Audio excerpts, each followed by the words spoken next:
Good morning, students. I hope you all are doing very well.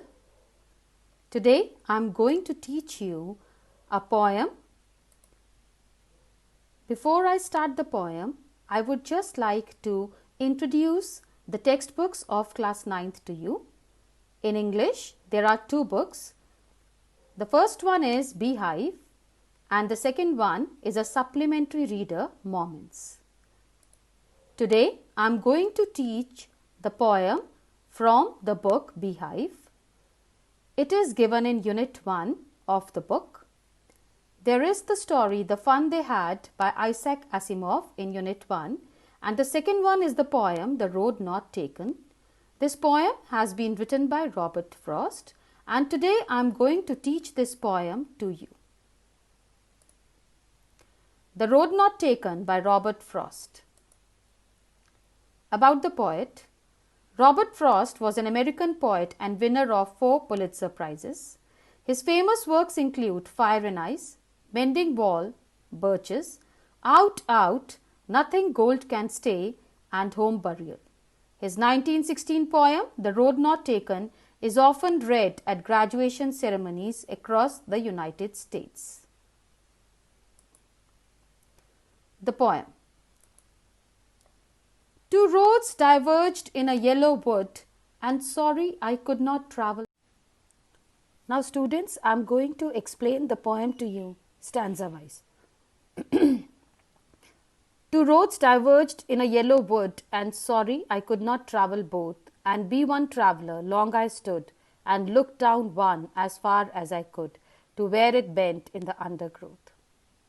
The poet has come into the deep autumnal wood, where two roads have diverged into two ways like a fork. The poet immediately understands that as a traveller, travelling both the roads is impossible. Here the two roads symbolize two ways to go in life.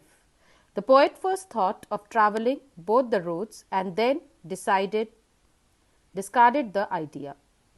Then he finds himself in dilemma. He is not able to decide about the choice of roads. He found the first road bent in the undergrowth. The undergrowth here in the stanza represents the unknown world. Stanza 2.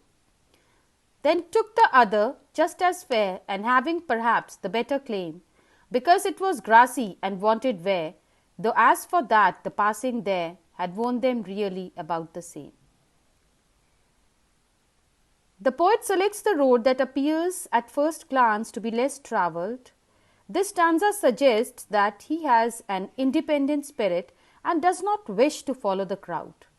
After a moment, he changes his mind, concluding that both roads are equally worn out. Here is the explanation of stanza 3. And both that morning equally lay, in leaves no step had trodden black. Oh, I kept the first for another day, yet knowing how way leads on to way, I doubted if I should ever come back. Leaves cover both roads equally. No one this morning has yet taken either path, for the leaves lie undisturbed. This symbolizes that the chances in life open to the poet are both unknown to him. The poet remains committed to his decision to take the road he had previously selected, saying that he will save the other road for another day. This symbolizes that he will make the other choice in life only if he is not satisfied with the results of the first choice. He observes that he will probably never pass this way again, as one path leads to another, and thus will never have an opportunity to take the other road. This symbolizes that he will not be able to take the second choice in life at all. Students, this is the fourth and the last stanza of the poem. I shall be telling this with a sigh, somewhere ages and ages hence, two roads diverged in a wood, and I took the one less travelled by, and that has made all the difference. The poet says that in the years to come, he will be telling others about the choice he made, meaning that he will talk about what decision in life he took. While doing so, he will sigh, either with relief that he made the right choice or with regret that he made the wrong choice. This choice, whether it is right or wrong, will have a significant impact on his life.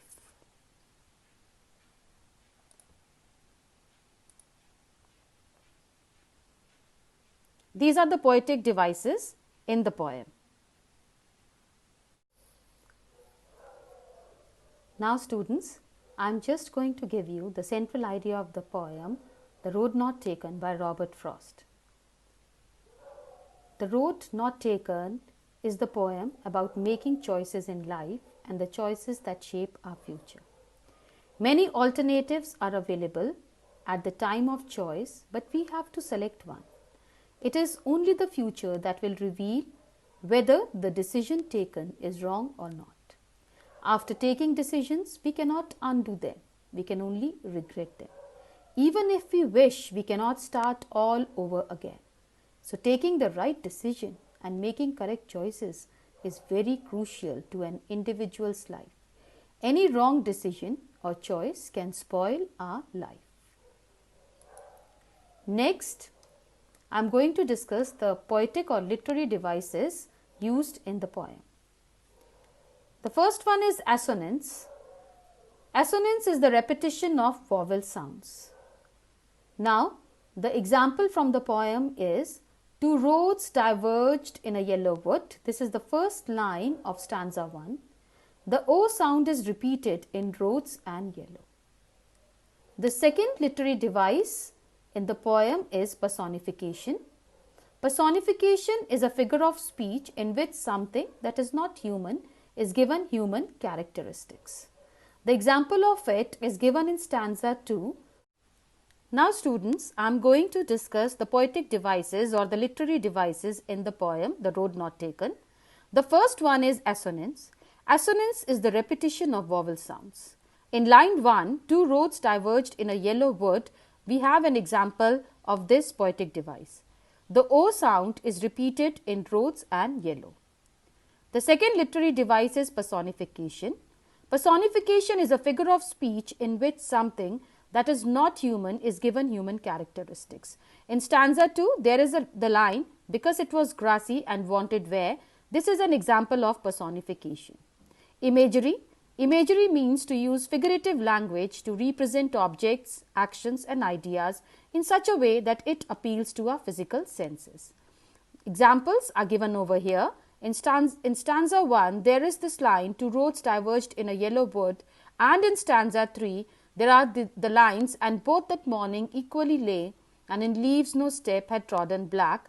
These are the examples of imagery. Metaphor is the last poetic device. It is a device which compares two things or qualities which are unlike. The poem as a whole is a metaphor because the poet is metaphorically comparing the paths in the wood to the choices one must make in life.